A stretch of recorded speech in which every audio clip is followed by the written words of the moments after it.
Older than the morgue, where Ethan Cole had once stood over the bodies of murder victims, but the chill here was different. In the morgue, cold was a silence of finality, a reminder of the life extinguished. In prison, cold crept under the skin like betrayal, lingering, suffocating, whispering that the world outside had forgotten you. Ethan sat on the steel bunk with his back against the wall, where Ethan staring Cole at the cracks stood over the bodies of murder might rearrange themselves into answers. Was different. He replayed the night his life was destroyed again and again, every detail etched into him with surgical cruelty. His wife's body in their living room, his fingerprints on the weapon, the officers, his own colleagues, storming in before he had even found words to scream. Hello. The trial had been swift.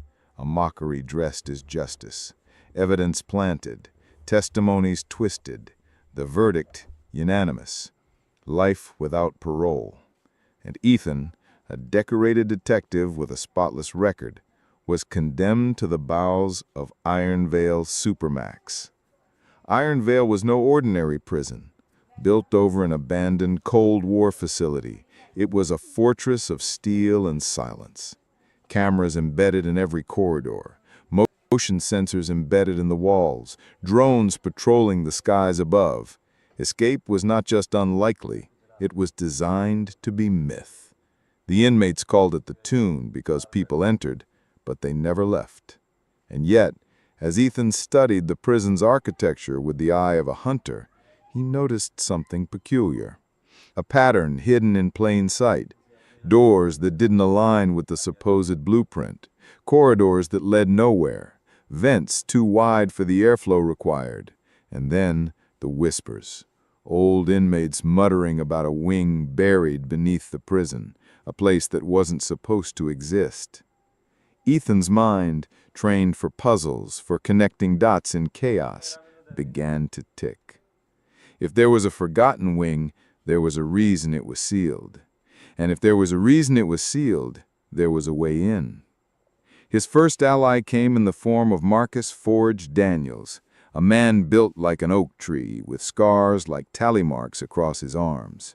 Forge had been a blacksmith before his conviction for arson, a crime Ethan suspected he hadn't committed. In the yard, Forge worked the metal shop, hammering bars into compliant shapes under the watch of bored guards. Ethan approached him not with friendship, but with purpose. "You can bend steel," Ethan said under his breath, eyes fixed ahead. "I need someone who can bend the prison." Forge chuckled, a sound like gravel sliding. "You planning a fairy tale escape, detective? People die for less in here." Ethan met his gaze, steady and calm. "Then we won't die." The second ally was less predictable. Dante Shaw, a wiry man with jittering hands and eyes that darted like trapped birds, had once been a hacker who breached federal servers for fun. He was a creature of paranoia, whispering about cameras with built-in AI, drones that could track a heartbeat, guards wearing body cams linked directly to an algorithm. Ethan listened, storing every word. When he finally spoke to Dante, he said the only thing that mattered. "If you hate this place, then help me blind it." Dante's lips twitched into something between a grin and a snarl. "You're insane, but I like insane." The third was not an inmate, but someone on the fringes of Iron Vale's machinery, Sophia Reyes, a nurse in the prison infirmary. Ethan had first noticed her because she lingered too long near files, her eyes sharp rather than weary. When he feigned a collapse and ended up in the infirmary, he whispered through clenched teeth, "You don't belong here either, do you?" She stiffened, then met his eyes. In that look was a story. A brother disappeared, records buried, a trail that led to the same government division Ethan suspected framed him. Sophia didn't say yes, but she didn't say no. That was enough. Together, they began to shape the impossible.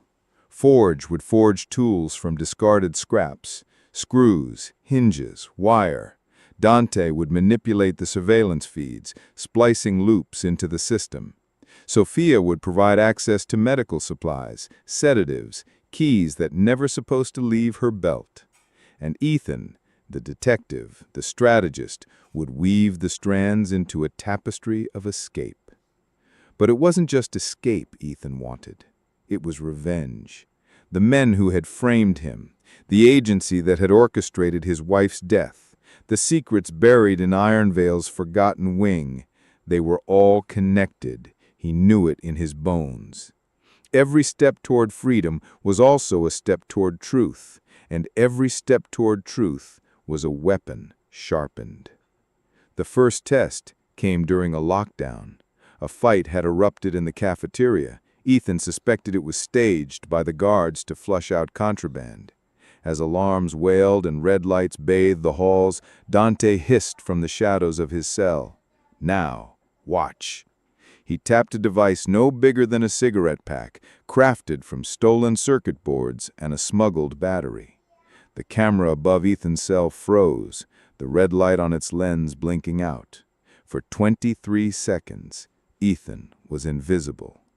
It was proof of concept, fragile and fleeting, but it was real. In the yard, days later, Forge passed Ethan a piece of metal no larger than a coin, shaped like a hex key. "Locked to the workshop cabinet," Forge muttered. "What's inside will get us started." Ethan palmed it without breaking stride. That night, with Dante's cameras blind for another sliver of time, Ethan opened the cabinet. Inside was steel wire, bolts, and a length of chain. It wasn't freedom, not yet, but it was a beginning. Sophia moved next. During infirmary duty, she slipped Ethan a folded paper between bandages. On it was a map, or at least fragments of one, scrawled from memory and whispers. It showed a shaft beneath the east wing, bricked up but not destroyed. "That's your ghost wing," Sophia whispered, her hand trembling as she taped gauze to his arm. "If you get there, you'll find why you're here." But prison is a beast that senses change. The warden, Leonard Hale, was no ordinary bureaucrat. He had the eyes of a man who had stared too long into shadows. Hale summoned Ethan one evening, his voice a velvet rasp. "You're restless, Cole. Restlessness breeds hope, and hope breeds fire. Don't play with matches in my house." Ethan feigned obedience, but inside the warning only confirmed what he already knew. Hale was not the master of Ironvale.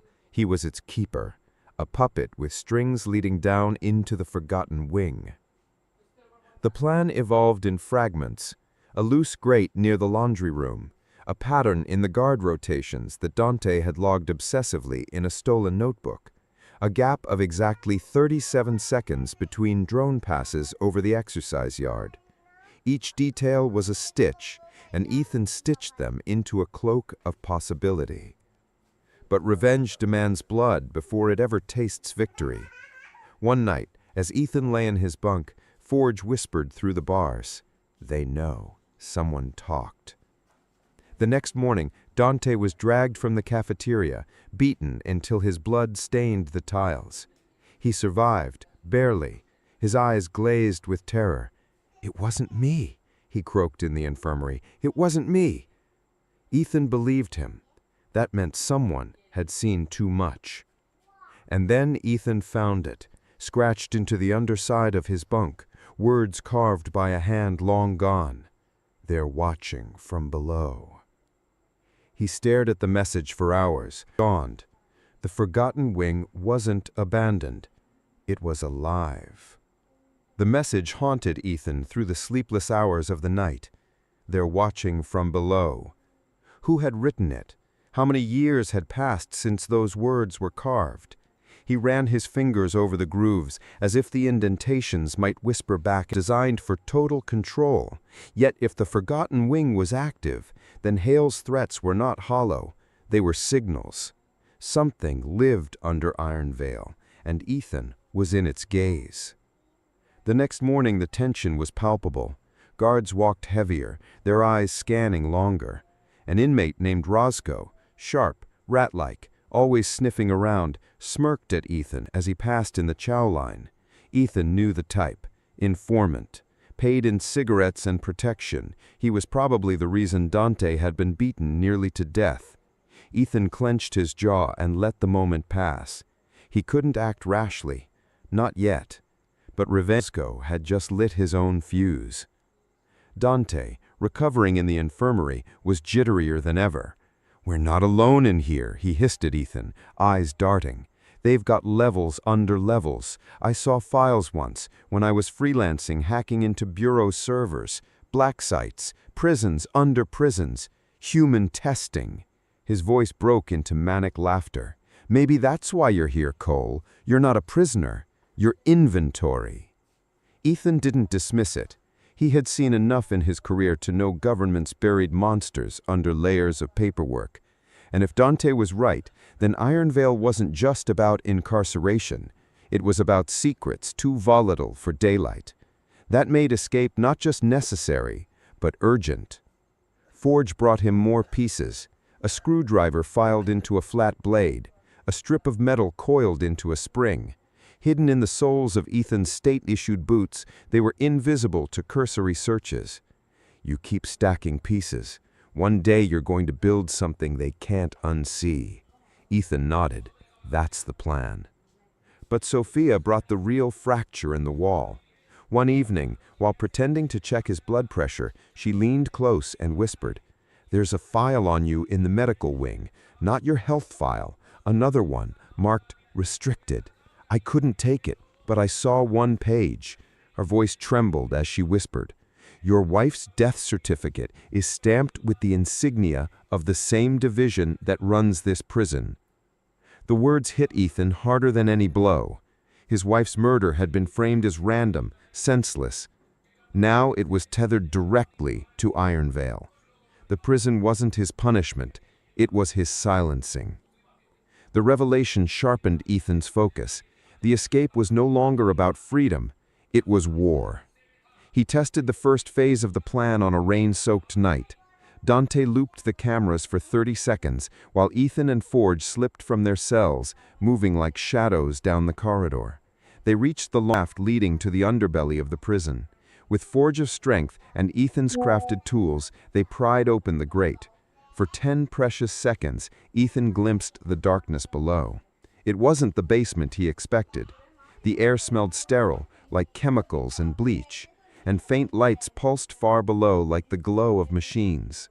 Forge muttered, "That ain't no laundry." They sealed it before the loop ended, returning to their cells undetected. But the glimpse confirmed everything. Move.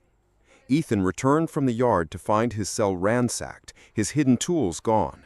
Panic shot through him until he realized the grate beneath his bunk, where the message was carved, was untouched. Whoever searched had been looking for something else. And then, at dinner, Roscoe slid onto the bench across from him, smirking. "You're building something, detective. Thought you'd want to know. I sold it." Ethan's blood turned to ice. "Sold it to who?" Roscoe's grin widened, exposing yellow teeth. "To the man who already owns you." That night, Ethan was pulled from his cell by 2 guards and dragged into Hale's office. The warden sat in the dim light, Ethan's makeshift tools laid neatly on his desk.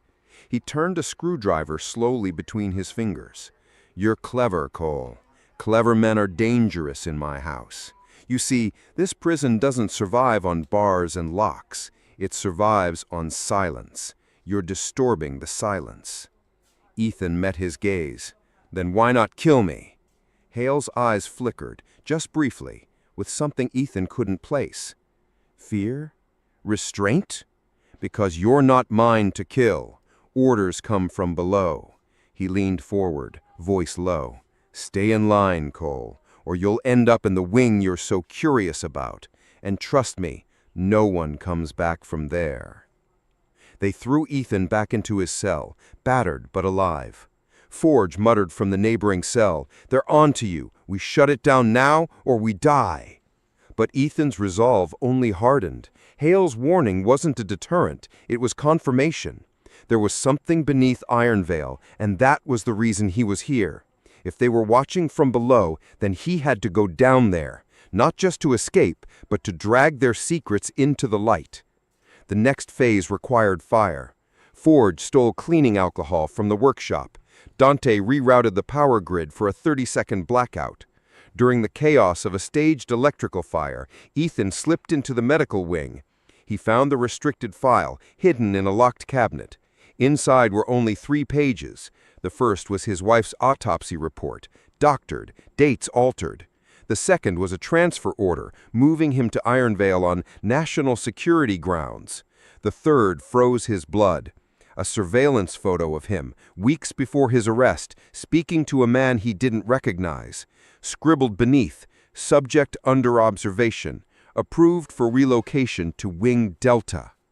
Wing Delta. The forgotten wing had a name. Before he could take the file, a hand gripped his shoulder. Sophia. Her eyes were wide with panic. "Ethan, you can't take it. They'll know it's missing." "They already know everything," Ethan snapped. "This proves it." She shook her head. "No, you don't understand. That photo, the man you were talking to, he was my brother." The words struck like thunder. Ethan stared at her, stunned. "Your brother?" Sophia's eyes filled with tears. "He disappeared 6 years ago, and now I know where he went." She pointed to the words scrawled at the bottom of the page. Delta. The alarms blared before Ethan could respond. Guards stormed the medical wing. He stuffed the papers into his jumpsuit, sprinting with Sophia down the corridor as Dante's blackout hit. The lights flickered, the cameras froze, and for a fleeting moment, Ethan felt the breath of freedom. But freedom in Ironvale was always a lie. They turned a corner and found Hale waiting, flanked by guards. He didn't draw his weapon, he only smiled. "Congratulations, Detective Cole. You've just earned yourself a one-way ticket." "To where?" Ethan spat, fists clenched. Hale's smile widened, cruel and knowing. "To Wing Delta." The guards shackled Ethan with unnecessary force, the metal cuffs biting into his wrists, the chains around his ankles clinking like a death march. Hale led the procession himself, walking with the deliberate calm of a man who believed he was untouchable. Sophia was restrained too, her eyes locked on Ethan's, panic flickering like a candle in a storm. Forge wasn't there, nor Dante. This wasn't punishment for a team. It was surgical, precise. This was about Ethan. They moved through corridors Ethan had never seen, doors marked with codes instead of numbers, lights that buzzed with a low mechanical hum. Down, always down, past the workshops, past the storage rooms, past the laundry, until the air itself changed, thicker, metallic, humming with hidden machinery. They reached a massive steel door with no handle, only a scanner. Hale placed his palm on it, and the door hissed open, with a sigh that sounded too much like relief. The descent began. The elevator was old but reinforced, its walls lined with rivets, its floor vibrating as it sank. Ethan counted the seconds, estimating depth by instinct. 200 feet, 300 feet, maybe more. At last the elevator jolted to a stop. The door slid open onto a corridor bathed in white light. The walls were smooth, not concrete, but steel, polished and seamless. Cameras tracked them as they walked. The air was sterile, sharp with antiseptic. Wing Delta. They marched past glass walls that revealed glimpses Ethan would never forget. In one room, an inmate strapped to a chair, eyes wired open, a machine humming around his skull. In another, a man pacing in a cell no larger than a coffin, muttering numbers over and over. And then a chamber filled with rows of cots, each occupied by prisoners hooked to IV drips, their faces slack, their bodies alive but absent. Sophia's breath caught when she saw one of the faces. Her knees buckled. "That's him," she whispered. "That's my brother." Ethan strained to see, but the guards shoved him forward. Hale didn't break stride. "Delta is not a prison, Cole. It's a program. Men like you, resourceful, clever, dangerous. You're too valuable to waste on rotting in cells, so we repurpose you, recondition you, strip you down and build you again." He glanced back, eyes gleaming. "You're not here to serve time.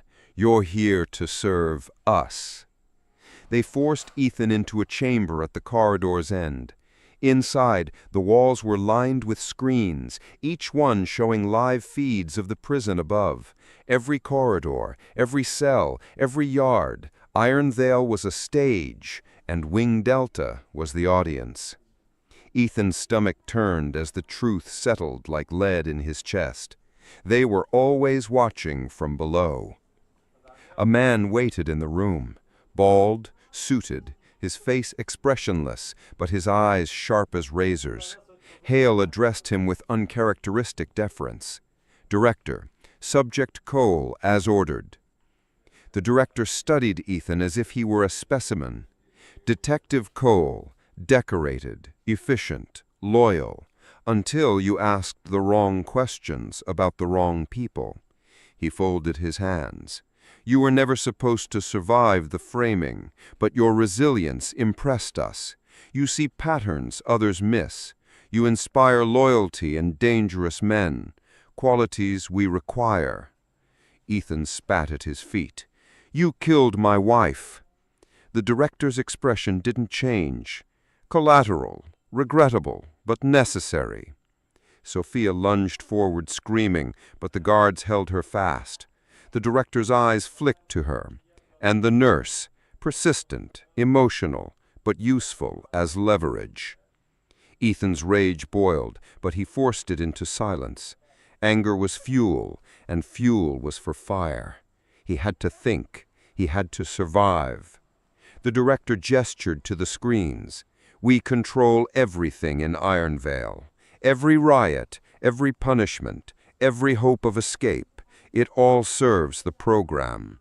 And now you will too, or you will vanish into the silence of Delta." Ethan's mind raced. The program wasn't just a prison. It was a machine designed to break men and rebuild them into tools. Soldiers? Assassins? Ghosts who didn't exist? Whatever the truth, he couldn't let it happen. Not to him, not to Sophia, not to anyone. That night, chained in a cell deeper than he had ever imagined, Ethan stared at the ceiling, plotting. The walls hummed with machinery. Voices whispered through the vents, snatches of numbers, screams cut short, lullabies sung by the broken. And yet through the despair, Ethan felt something ignite. For the first time since his conviction, he wasn't just surviving. He was inside the belly of the beast. He could see its organs, its pulse, its secrets. Forge was still above, strong and loyal. Dante could still blind the cameras. Sophia was here, wounded but burning with the same need for answers.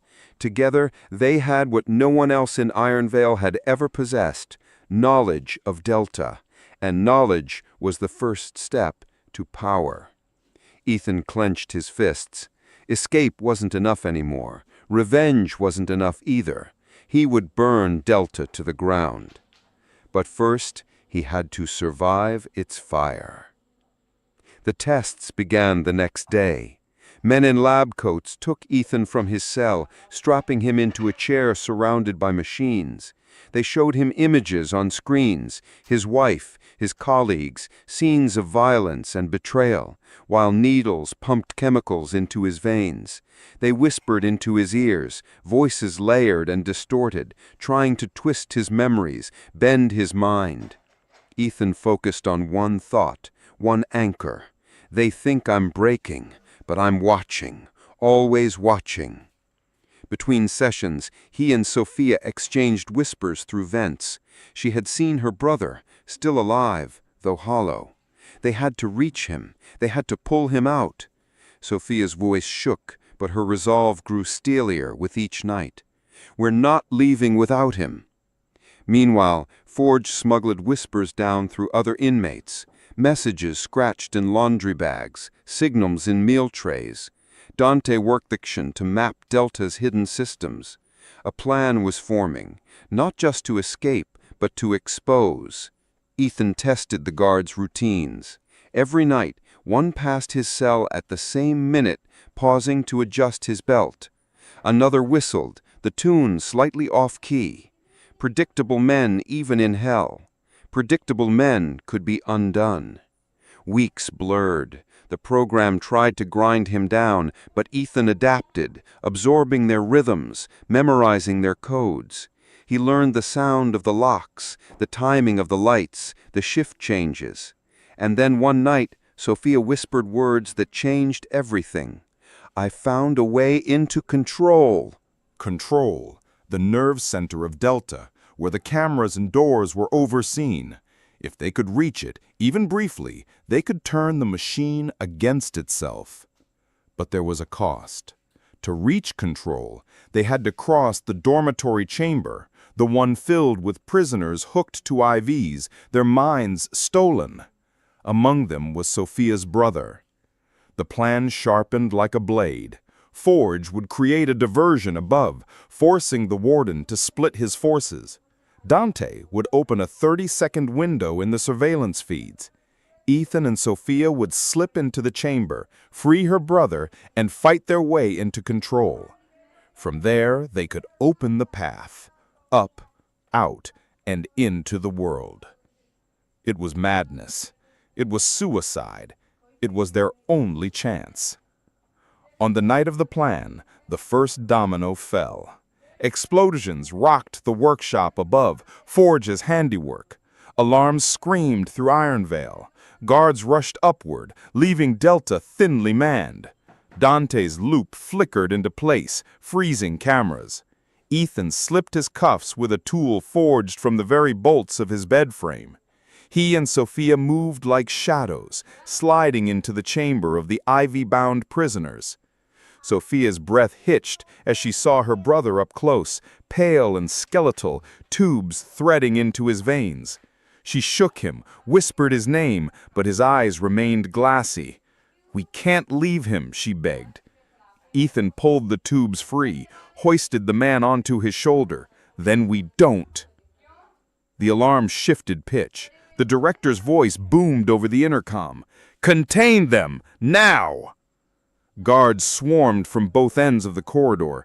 Ethan's fists became weapons. Sophia wielded a stolen baton, her brother limp in their arms. They fought like cornered wolves, blood and sweat mixing, the taste of freedom like iron in their mouths. And then, through the chaos, Ethan saw it.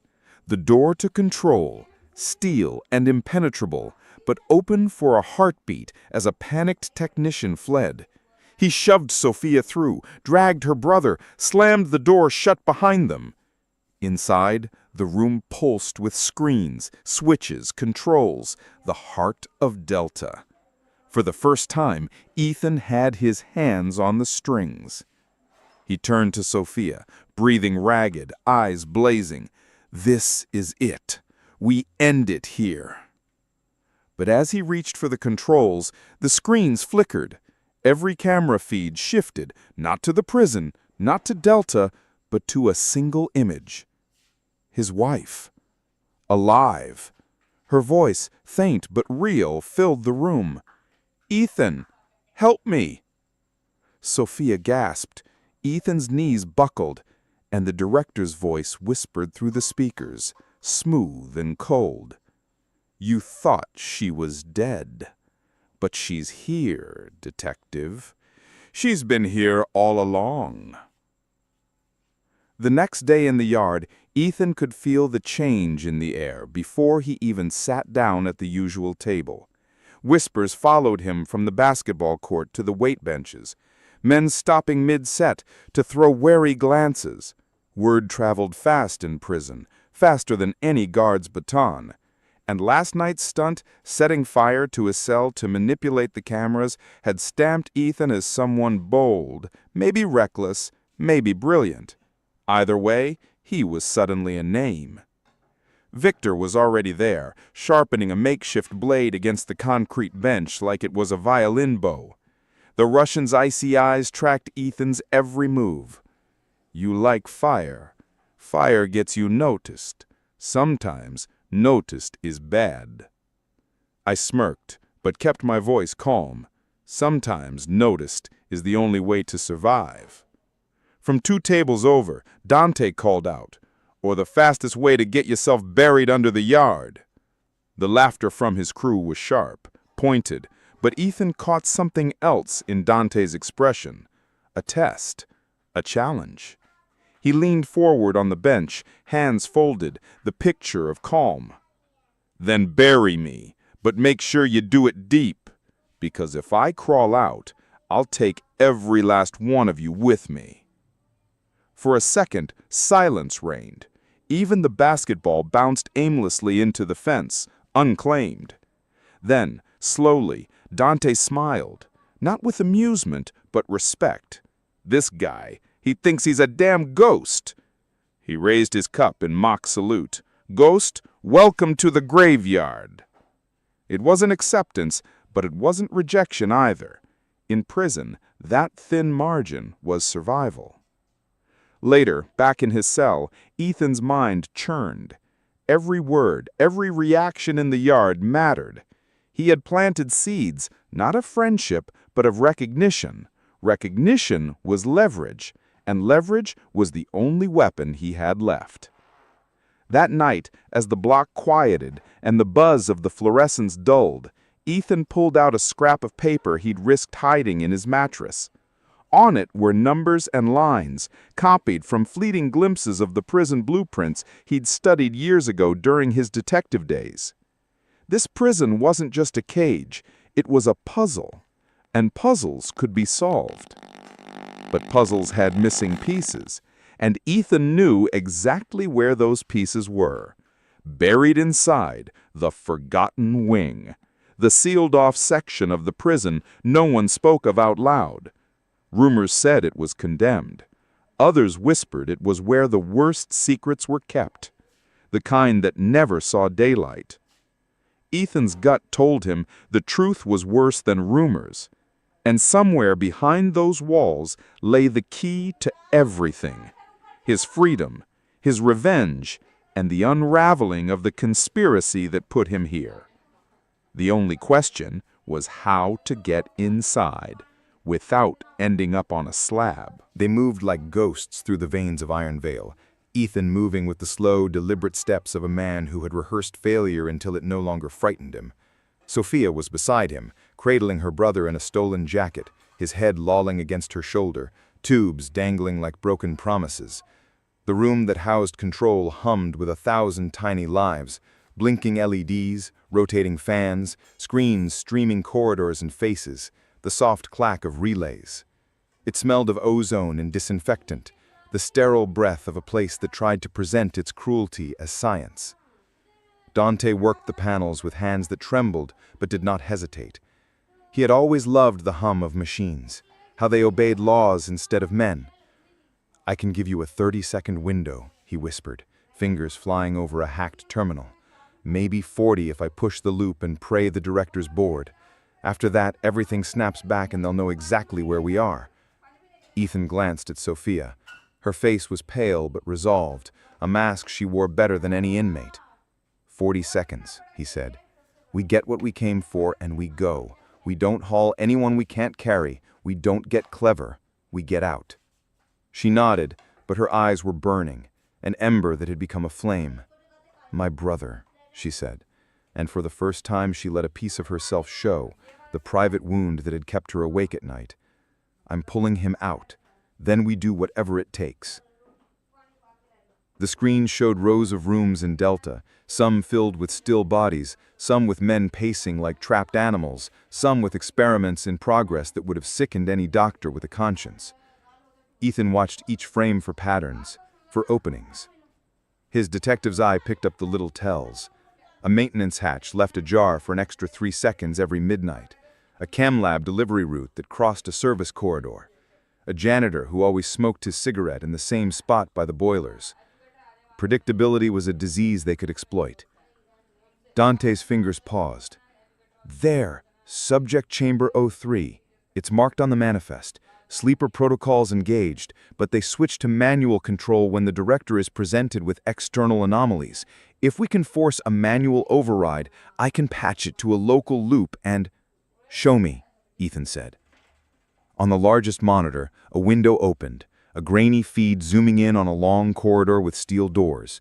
The camera panned to a small room at the far end.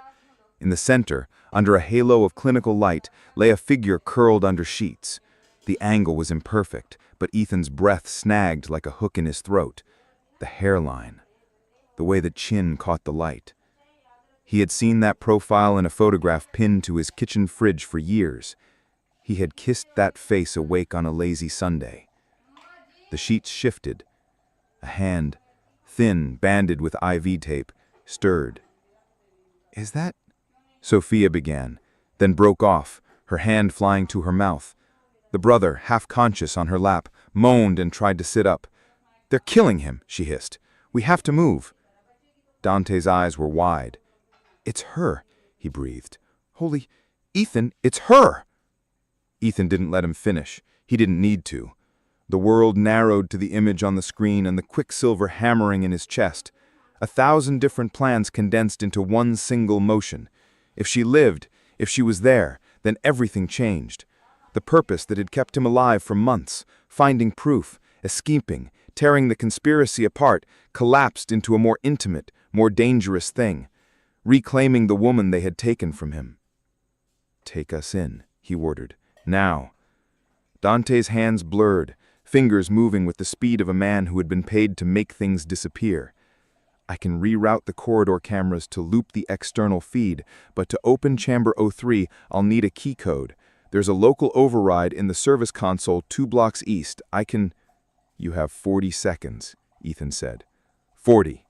We cross that corridor, nothing more. They left the safety of the control room and ran.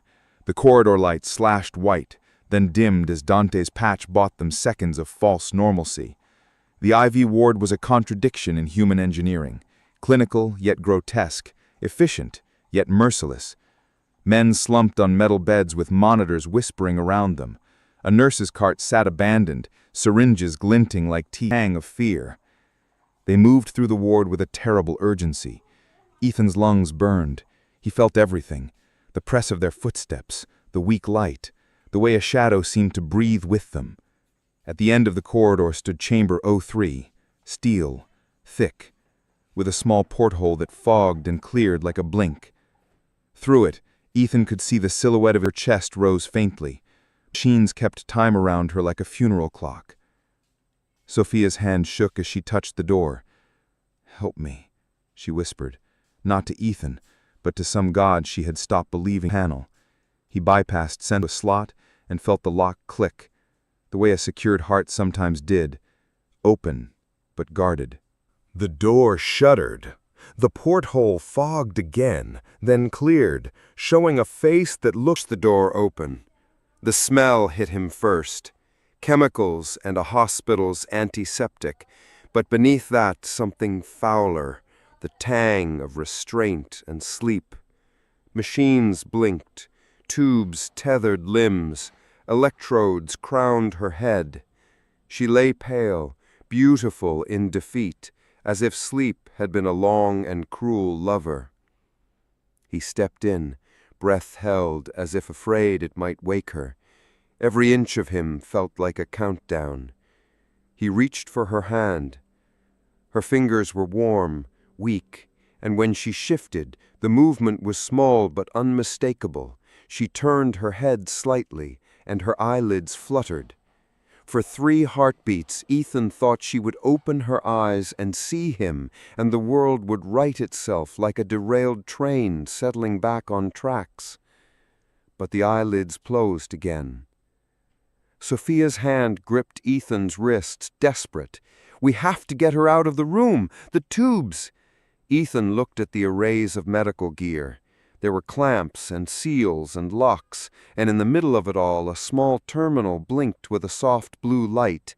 On the screen, Subject 03, status, active, protocols, alpha engaged.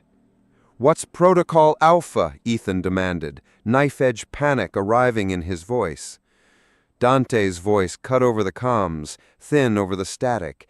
"Alpha's a containment override. It's a failsafe. If the subject's neural patterns indicate instability, the system locks down sensory input.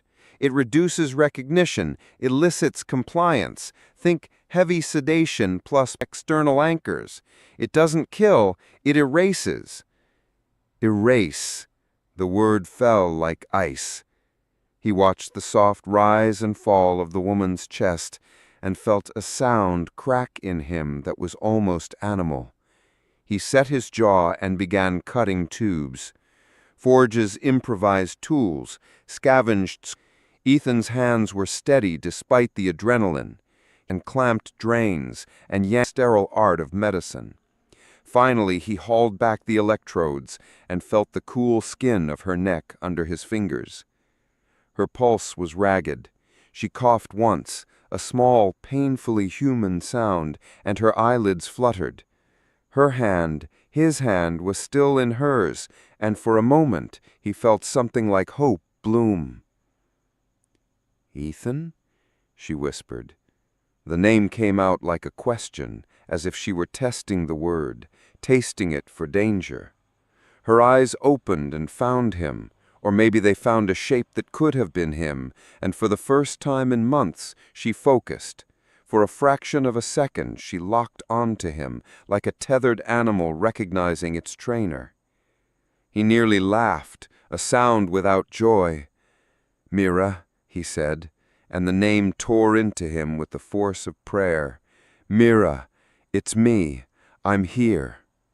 She blinked, small confusion rippling her face. The recognition held, fragile as glass. She reached up with an effort that made her wince, and her fingers brushed his cheek. Her touch was real. It was enough to send a sob that he swallowed down into his chest. But then the lights in the corridor blared white. The loop Dante had sewn began to flicker. A distant klaxon threw shadows like knives. The control room screens shifted back to reality. Somewhere above, voices barked commands. The director's voice, ice in velvet, flooded the ward through the intercom. "Unauthorized access detected. Initiate containment protocol. Lock all exits. Secure chamber 03. The word secure turned the air into lead. Ethan had 20, maybe 10 seconds left before the world slammed back into order and the steel around them became a tomb. He lifted Mira into his arms, ignoring the weight of every plan he had made and every consequence he had catalogued. He had not come this far to let a loop of code and a red light steal her again. He ran. They made it 2 doors before the shutters slammed down like guillotines. The corridor behind them sealed with a hiss. The ward's lights shifted to red. Men began to shout. Boots pounded. The staff moved as a single organism, practiced, merciless. Sophia scrambled, dragging her brother, his limbs unsteady but moving. Dante cursed as his terminal fried and the feeds went dark. "They traced the breach," he yelled. "They're overriding the loops." Footsteps multiplied. A squad of guards appeared at the far end, rifles trained. A figure moved ahead of them in a suit that made Ethan's skin crawl with recognition. The director, flanked by Hale, the warden's posture suddenly small next to him. "You really thought we'd let her go?" the director asked, voice smooth as if discussing weather. He stepped forward like a man who had rehearsed disappointment. "You are astonishingly reckless, detective." Ethan planted his back against a bulkhead and pressed Mira's head into his chest, feeling the shallow machine-synced breath. "Let her go," he said, and the words were not a request. The director smiled, but it didn't reach his eyes. "Alpha's not just a stun, it's a rewrite. The subject will not be as before. She may look the same, her likeness is a fragile thing. We preserve the shell and reseat the commands. She will be useful. She will be compliant. She may even love a new cause. But your counsel, your hope, will be ineffective." Ethan's hands tightened until the muscles in his forearms screamed. The world narrowed to the sound of Mira's breathing and the rhythm of a plan collapsing. The cages, the experiments, the way men were made into instruments. And he thought of the man who had sat in his kitchen and whispered threats into a phone until a week later his wife was dead in his living room. He thought of his badge, the years of service, the oath that had bound him. A guard moved. A rifle's barrel poked like a promise. Hale's face was a mask of something between regret and relief. The director's hand lifted as if to give the command that would end the night. Ethan made a choice he hadn't rehearsed. He shoved Mira toward the nearest maintenance hatch, small, low, a dark place he had watched men crawl through in old training videos when he had been an instructor. "Go!" he barked, and the words were an order even he could feel the cost of. "Go, Sophia, take him, run the service corridor. Dante, loop the camera, burn it if you have to. Leave me the door, get her out." Sophia's eyes went wide, raging denial flashing across her face. "We can't, Ethan, we can't leave you." "Do it," he said, "now."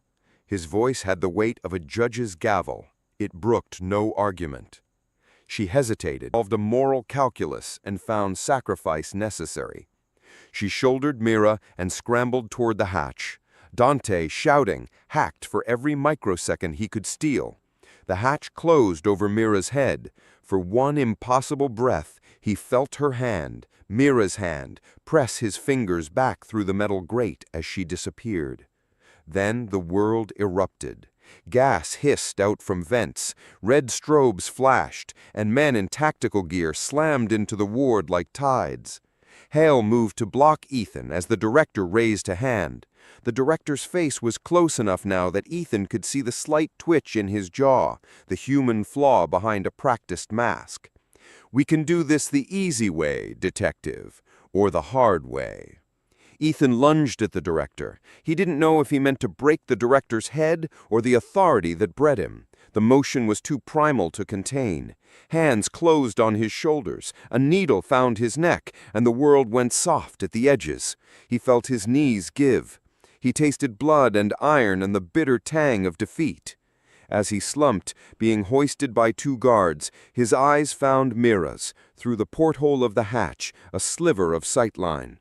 For a second the world narrowed to that small rectangle and the impossible clarity of her gaze. She looked at me, and something flickered in her like a memory, an echo. Her mouth moved and a thrown across a chasm. "Remember," she mouthed. The word was a plea and a command and a question. It reached him like sunlight through smoke. Ethan's fingers twitched toward her, wanting to clasp that whisper and make it flesh. The guards tightened their grip. His vision tunneled. The director watched him with a satisfaction that tasted like bile. "You will be useful to us yet," the director said, almost fondly. "And if you cannot be useful, you will make an excellent example." Ethan felt the needle in his neck cool as it emptied his last reserves of defiance. He closed his eyes to the red flash of the ward and kept his mind on a single stubborn thing, Mira's lips shaping his name, "Remember." When the darkness took him, it took with it 1,000 plans and a single unextinguished ember, a promise that if he woke, he would not let them keep her. The extinguished ember burned slowly inside Ethan, even as the darkness lingered. When he awoke, the room was quieter than the chaos of Wing Delta had been. The air smelled of disinfectant and cold steel. His hands were bound behind him, the cuffs biting, his wrists raw. His head throbbed, a pulsing rhythm that felt almost alive. Through the dim light, he could see the walls, reinforced, sterile, and menacingly blank. No windows, no cameras visible. Delta's hidden floors had swallowed him whole. Hale and the director were gone. Only the sound of distant machinery hummed through the walls, a mechanical heartbeat echoing through the walls. Ethan flexed his wrists, testing the chains. Each link was heavy, thick, and industrial. But they weren't insurmountable, not yet. He forced his mind to think, to map, to remember the corridors, the vents, the tiny maintenance holes he had seen earlier. He was inside their system now, inside Delta's veins, and he understood something crucial. He had seen the blueprint, even if only in pieces, and pieces could be connected. Hours passed. The world outside remained silent. Guards changed shifts without entering, their routines predictable, almost lazy in Delta's confidence. Ethan used the time to catalog, to plan. Mira's whispered command from the service hatch echoed in his mind. Remember. He had to survive. He had to act. And when the next alarm sounded, screaming through the halls, low, almost a growl, it wasn't for him. It was for another cell, one that housed a man whose screams tore through the sterile corridors. The director's experiment in obedience had begun again. Ethan's blood ran cold, but he focused. He had seen enough to know what had to be done. Get out, get Mira, and expose the entire system. The first opportunity came with a subtlety he could have missed. A janitor, young and nervous, rattled keys and adjusted pipes. He didn't see Ethan's eyes tracking him, didn't know that each step he took marked a rhythm Ethan could exploit. When the janitor paused at a panel to inspect a broken valve, Ethan swung his legs to the side, chains scraping metal, and yanked a hidden tool from the cuff lock, one he had secretly carved from the metal of the bed frame earlier. A click. The first lock yielded. Minutes later, the second fell. The third resisted, but Ethan's mind was patient. He had spent a lifetime mapping plans, and patience was his ally. Finally free, he stood, muscles screaming, heart pounding, not with fear, but with purpose. Delta's floors stretched before him, a maze of steel and fluorescent light. Every corridor was a test, every door a challenge, but he had a map in his mind, and a goal: Mira. Dante had been working above, feeding him information through a tiny comm link.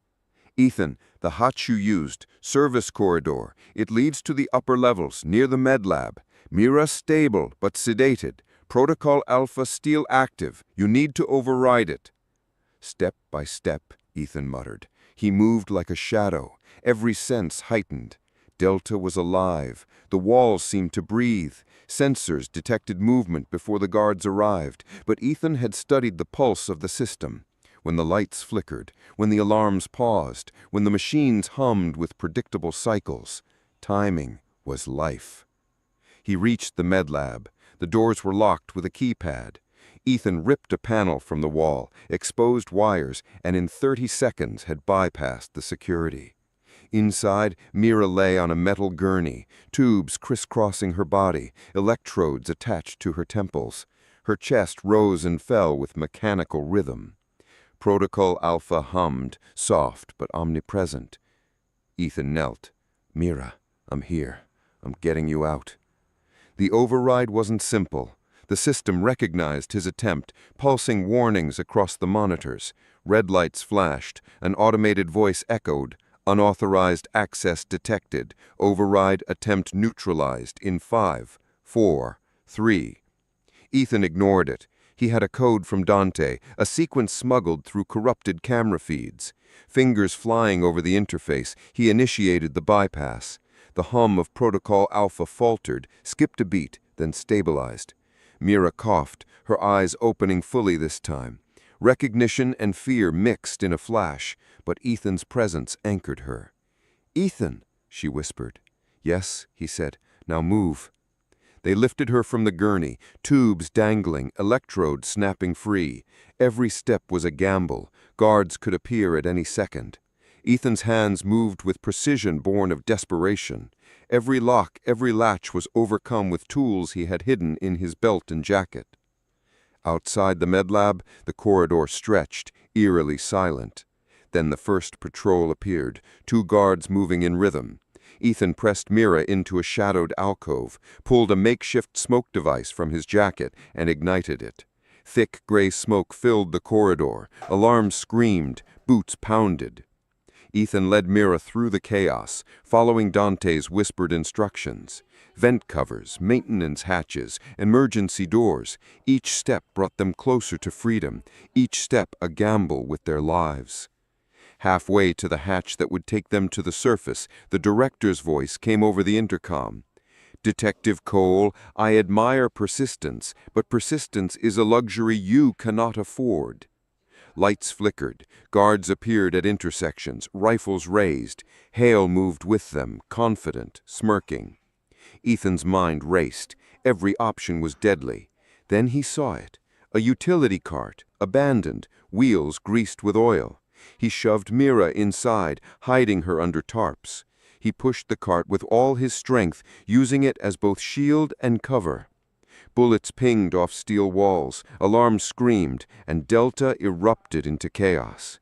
Ethan felt the surge of adrenaline, the pulse of risk, the thrill of imminent escape. And then, at the final hatch, a door they had scouted weeks before, he paused. Above, sunlight filtered faintly through grated vents, a promise not yet fulfilled, but almost tangible. Ethan's hands trembled on the hatch handle. Behind him, Delta's horrors waited. Around him, the director's system pulsed with malevolent intelligence. But ahead lay freedom, and Mira, alive because of his stubborn will. He exhaled, forced the hatch open, and began the climb to the surface. Every second counted. Every shadow could be a trap, every sound a signal. And then he heard it, a voice, soft but unmistakable, riding the wind through the grates above. "Ethan!" It was Mira, alive, conscious and calling to him. Ethan's lips curved into a grim smile. "I'm coming," he whispered. Delta would not hold him, not today, not ever. Ethan climbed the narrow maintenance shaft, muscles burning, lungs screaming, but every movement fueled by the image of Mira calling to him above. The shaft rattled with every mechanical groan of Delta, a symphony of danger. Somewhere below, Hale barked orders. Above, the sun beckoned like a promise. At the top, the grate gave way with a reluctant screech. Sunlight poured through, harsh, blinding, a violent contrast to Delta's sterile shadows. Ether hauled Mira up, her body weak but alive, the IVs long since discarded. The service corridor stretched ahead, empty except for echoes of alarms and distant shouts. They were almost free. Almost. Then the director appeared at the end of the corridor, Hale flanking him. The man who had orchestrated every nightmare Ethan had endured looked calm, almost regal in his cold control. "Detective Cole, I admire persistence, but persistence is a luxury you cannot afford." Ethan's gaze didn't waver. "I'm done running," he said. "Today, Delta dies, and so does your control." Hale stepped forward, gun raised. The guards behind him followed suit, but Ethan had already calculated this moment. Every angle, every reflex. A hidden panel in the corridor released a burst of steam, shrouding them in a mist thick enough to obscure sight. Ethan pushed Mira behind him, pulling out a small device Dante had given him, an EMP detonator, improvised but powerful enough to fry electronics in the immediate radius. He pressed the button. Delta's lights flickered violently. Alarms shrieked. Cameras sparked and went dark. The director's eyes widened, the first crack in his facade. Guards stumbled as the electrified grid shorted, their weapons useless. Ethan moved with lethal precision, using the confusion to incapacitate the nearest guards. Mira's strength returned as adrenaline surged through her veins. She swung a metal pipe at a guard, sending him sprawling. Hale charged, fury and muscle, but Ethan sidestepped, grabbing a length of cable and tripping him with a practiced twist. Hale crashed into the wall, dazed. The director's expression hardened. "You think this ends here?" he snarled. He lunged, but Ethan met him head-on, using his weight and combat skills honed from years in the force. They struggled, exchanging blows that echoed through the corridor. For every punch the director landed, Ethan returned too. Finally, he sent the director crashing into a control panel. Sparks flew, wires exploded, and the man slid to the floor, unconscious but alive. Ethan didn't pause. "Go!" he yelled to Mira. "Up the stairs!" They sprinted, the building shaking as the EMP wreaked havoc through Delta's systems. Sirens blared uselessly, machines fried, and Delta itself seemed to scream in anger at being undone. They reached the final exit, a heavy steel door leading to the roof. Ethan rammed it open, the hinges screaming. Sunlight hit their faces like a baptism. Freedom was within reach. On the roof, the city beyond Delta stretched out, a horizon of possibilities, chaos, and salvation. But Delta was not done. From the edge of the rooftop, the director's helicopter descended, its rotor blades chopping the air like knives. Hale scrambled into the pilot's seat, eyes wild. Ethan scanned, thinking fast. Below, the roof sloped slightly. Scaffolding leaned precariously, the kind Dante had spotted weeks before. "Jump!" he yelled, grabbing Mira. With no hesitation, they ran and leapt from the roof onto the scaffolding. The metal shook, bent, groaned, but held. Hale fired at them, missing, bullets pinging off steel. They slid down the scaffolding, landing hard but alive. The director appeared at the edge, gun in hand. Ethan charged, slamming into him. They crashed onto the concrete below, rolling, grappling. Mira watched, heart hammering, as Ethan finally overpowered the man. He disarmed him, pressed a gun against his chest. "Delta is over. It ends now." The director sneered but didn't resist. Ethan's voice was cold, final. "You will answer for every life you destroyed, every soul you tried to break." A siren wailed in the distance, law enforcement finally arriving, alerted by Dante's hacks. Guards tried to flee. Hale attempted escape but was tackled by reinforcements. Ethan helped Mira to her feet, and for the first time in months, they walked freely, side by side, the chaos of Delta behind them. As they reached the street, Mira turned to him, eyes glistening. "We're alive," she whispered. "We actually made it." Ethan's lips curved, tired but triumphant. "Not just alive," he said. "We survived, and we'll make sure they can't hurt anyone else ever again." Above, Delta's lights flickered one last time, the shadow of its control fading. The director and Hale were in custody, their empire of fear unraveling under investigation. And for Ethan, Mira, Sophia, and her brother, the nightmare had ended, but their bond, forged in fire, would never break. The city stretched out before them, full of danger and possibility, but they faced it together. The prison had tried to crush them, erase them, bend them. Instead, it had only made them stronger, sharper, and unstoppable. Ethan looked at Mira, and she smiled, soft, real, alive. And for the first time in years, he let himself believe freedom was more than a word. It was theirs. The story of Wing Delta was over. The legend of the detective who broke a prison from the inside would never be forgotten. And somewhere, in the shadows of the ruined system, whispers began. They survived, they fought, and one day they'll return. The cell was colder than the morgue, where Ethan Cole had once stood over the bodies of murder victims, but the chill here was different. In the morgue, cold was a silence of finality, a reminder of the life extinguished. In prison, cold crept under the skin like betrayal, lingering, suffocating, whispering that the world outside had forgotten you.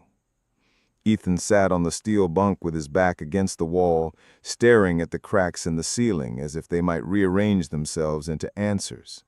He replayed the night his life was destroyed again and again, every detail etched into him with surgical cruelty.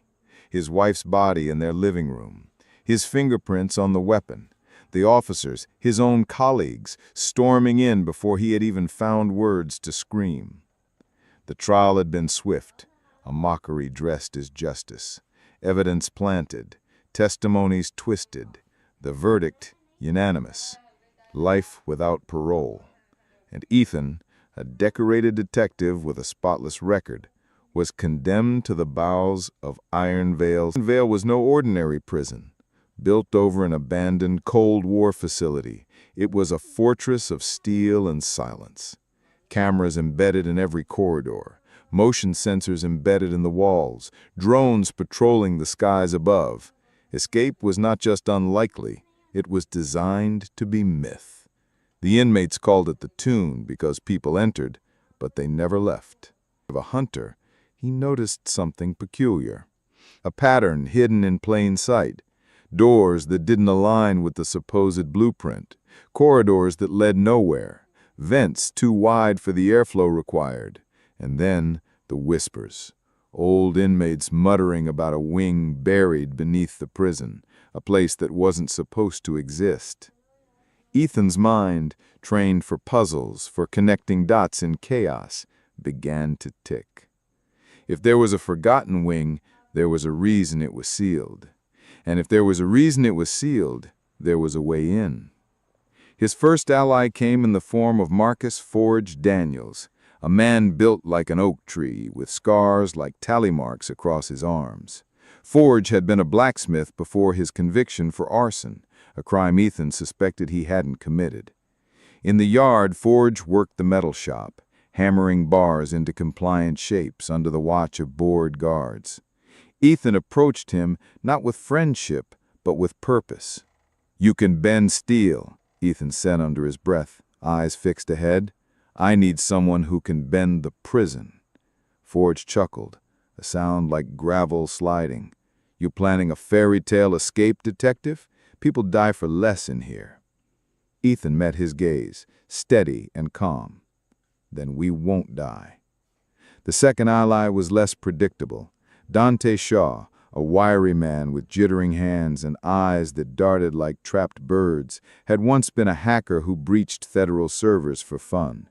He was a creature of paranoia, whispering about cameras with built-in AI, drones that could track a heartbeat, guards wearing body cams linked directly to an algorithm. Ethan listened, storing every word. When he finally spoke to Dante, he said the only thing that mattered. "If you hate this place, then help me blind it." Dante's lips twitched into something between a grin and a snarl. "You're insane, but I like insane." The third was not an inmate, but someone on the fringes of Iron Vale's machinery, Sophia Reyes, a nurse in the prison infirmary. Ethan had first noticed her because she lingered too long near files, her eyes sharp rather than weary. When he feigned a collapse and ended up in the infirmary, he whispered through clenched teeth, "You don't belong here either, do you?" She stiffened, then met his eyes. In that look was a story. A brother disappeared, records buried, a trail that led to the same government division Ethan suspected framed him. Sophia didn't say yes, but she didn't say no. That was enough. Together, they began to shape the impossible. Forge would forge tools from discarded scraps, screws, hinges, wire. Dante would manipulate the surveillance feeds, splicing loops into the system. Sophia would provide access to medical supplies, sedatives, keys that never supposed to leave her belt.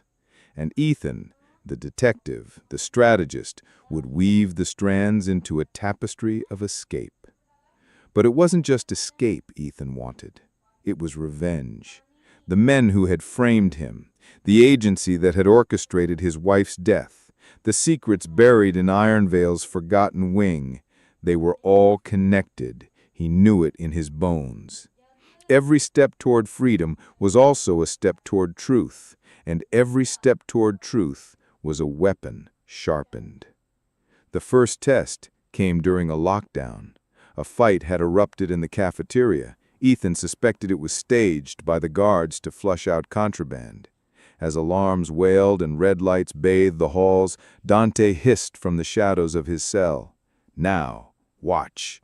He tapped a device no bigger than a cigarette pack, crafted from stolen circuit boards and a smuggled battery.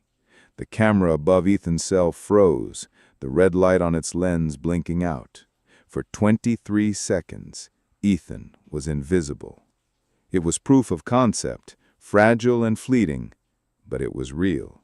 In the yard, days later, Forge passed Ethan a piece of metal no larger than a coin, shaped like a hex key. "Locked to the workshop cabinet," Forge muttered. "What's inside will get us started." Ethan palmed it without breaking stride. That night, with Dante's cameras blind for another sliver of time, Ethan opened the cabinet. Inside was steel wire, bolts, and a length of chain. It wasn't freedom, not yet, but it was a beginning. Sophia moved next. During infirmary duty, she slipped Ethan a folded paper between bandages. On it was a map, or at least fragments of one, scrawled from memory and whispers. It showed a shaft beneath the east wing, bricked up but not destroyed. "That's your ghost wing," Sophia whispered, her hand trembling as she taped gauze to his arm. "If you get there, you'll find why you're here." But prison is a beast that senses change. The warden, Leonard Hale, was no ordinary bureaucrat. He had the eyes of a man who had stared too long into shadows. Hale summoned Ethan one evening, his voice a velvet rasp.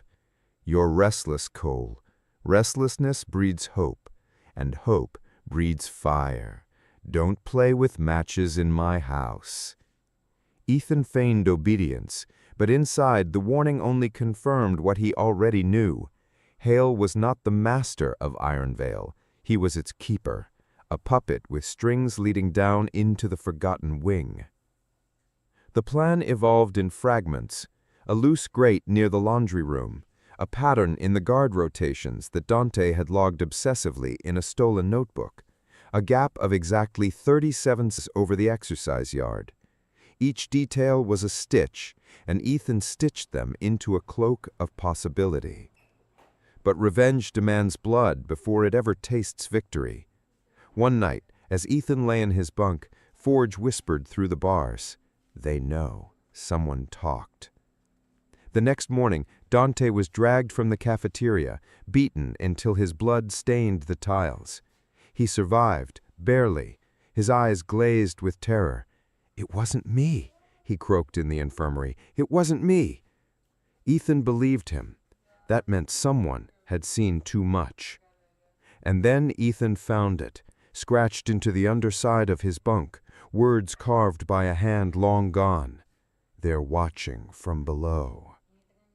He stared at the message for hours, pulse hammering, until the truth dawned. The forgotten wing wasn't abandoned.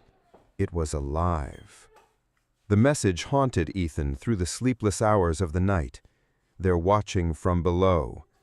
Who had written it? How many years had passed since those words were carved? He ran his fingers over the grooves, as if the indentations might whisper back answers. The prison was designed for total control, yet if the forgotten wing was active, then Hale's threats were not hollow, they were signals.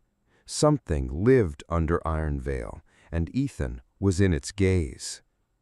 The next morning the tension was palpable. Guards walked heavier, their eyes scanning longer. An inmate named Roscoe, sharp, rat-like, always sniffing around, smirked at Ethan as he passed in the chow line. Ethan knew the type: informant. Paid in cigarettes and protection, he was probably the reason Dante had been beaten nearly to death. Ethan clenched his jaw and let the moment pass. He couldn't act rashly. Not yet. But revenge was a slow burn, and Roscoe had just lit his own fuse. Dante, recovering in the infirmary, was jitterier than ever. "We're not alone in here," he hissed at Ethan, eyes darting. "They've got levels under levels. I saw files once, when I was freelance